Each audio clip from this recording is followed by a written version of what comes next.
नमः संस्कृताय मित्रों, आइए आज हम विदूषक का चरित्र चित्रण समझते हैं। देखिए, संस्कृत नाटकों में विदूषक भी एक महत्वपूर्ण पात्र होता है। यद्यपि कथा वस्तु के संगठन में उसकी विशेष उपयोगिता नहीं होती, फिर भी आइए हम इसके सामान्य परिचय को समझ लेते हैं, क्योंकि सामान्य परिचय हमें सभी का पढ़ना है। ठीक है। तथापि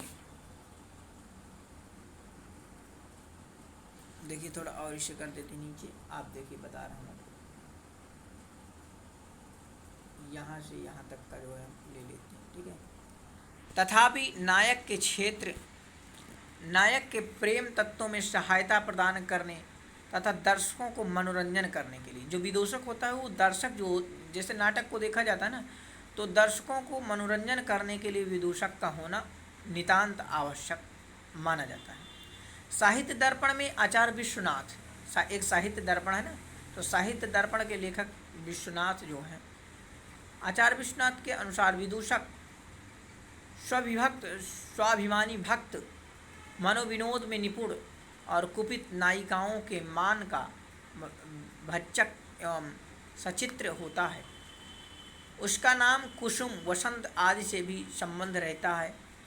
वह अपने विकृत वेश, अटपटे वाक्यों एवं ऊटपटांग कार्यों के द्वारा हास्य का वातावरण प्रस्तुत करता है।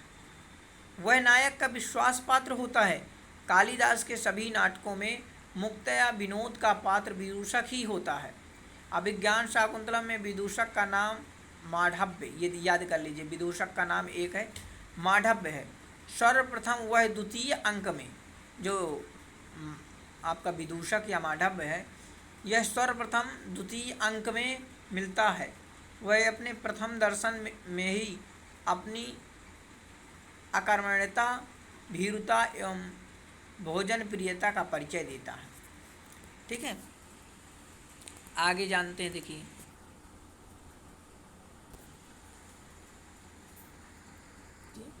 महाकवि कालिदास ने अपने तीनों रूपों में नायक के सहायक के रूप में विदूषक का प्रयोग किया है। उनके रूपों में उसकी निजी विशेषता है। सभी नाटकों के विदूषक प्राकृत भाषा में, ये किस भाषा में जो विदूषक होते हैं वो प्राकृत भाषा में वार्तालाप करते हैं। वे जाति के ब्राह्मण होते हुए भी प्रायः अनपढ़ एवं मूर्ख होते हैं। विदूषक इतना पेटु एवं भोजन मित्र होता है, भोजन इसका बहुप्रिय होता है, भोजन प्रिय होता है कि जब षष्ठ अंक में यानी छठवें अंक में शाकुंतला के वियोग में व्यथित राजा अपनी अंगूठी को उपालंब देता है, तो उस गंभीर अवसर पर भी उसे विभुच्छा प्रताड़ित होती है।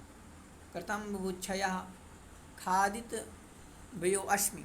राजा दुष्यंत जब उससे शाकुंतला विषयक प्रणय व्यापार में सहायक बनने की इच्छा प्रकट करता है, तो विदूषक की मोदक खादिकायाम कहकर अपनी पेट पूजा पटुता का ही प्रकाशन करता है। वह स्वभाव से अत्यंत भीरु एवं डरपोक है। राक्षसों के भय से शाकुंतला को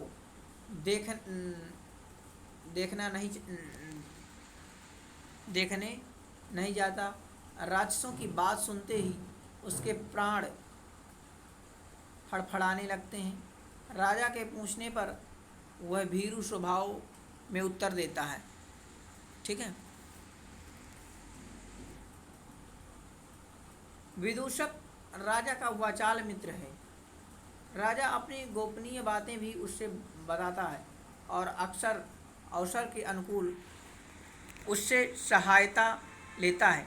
पांचवें अंक में हंसपदिका को सांत्वना देने के लिए वह विदूषक को ही भेजता है। हंसपदिका जो है, यह राजा की एक दूसरी पत्नी थी, तो हंसपदिका को सांत्वना देने के लिए, पांचवें अंक में हंसपदिका को सांत्वना देने के लिए विदूषक को ही भेजता है। विदूषक मुंहफट है, किसी के साथ कुछ भी बोलने में संकोच नहीं करता। हंसी में कही हुई इसकी बात का तो कोई बुरा भी नहीं मानता। यह ऊपर से बेवकूफ़ बनता, किंतु वास्तव में भीतर से बहुत चतुर है।